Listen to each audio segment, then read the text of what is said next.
colorata coreografia del consumo negli ultimi 50 anni vissuto in tutto il nord-est. Cosa mangiavamo, ma soprattutto come eravamo, dal forno casalingo ai carrelli dei centri commerciali, ecco la storia di chi ci conquistò, mezzo secolo fa, la borsa della spesa, apponendo il suo ben noto triangolo verde sul nostro mercenario cuore da consumatori.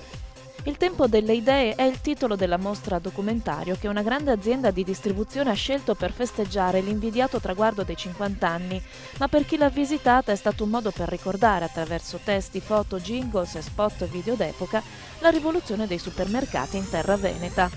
Sono stati gli stessi dipendenti d'oggi ed una volta a contribuire con i loro ricordi personali questo percorso fatto certamente di autocelebrazione, ma più spesso di arte e di storia.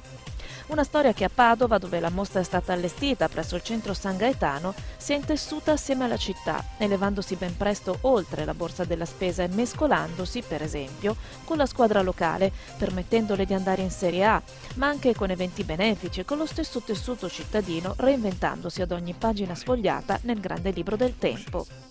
Dai primi alimentari ai primi carrelli per la spesa, dai primi concorsi alle invenzioni di marketing più agguerrito, il tempo delle idee è un grande specchio riflettente che nell'ultimo fine settimana di quest'estate un po' pazza ci ha fatto tornare in mente come eravamo, rispecchiati negli occhi delle persone e degli imprenditori che per 50 anni sono state dall'altra parte del bancone.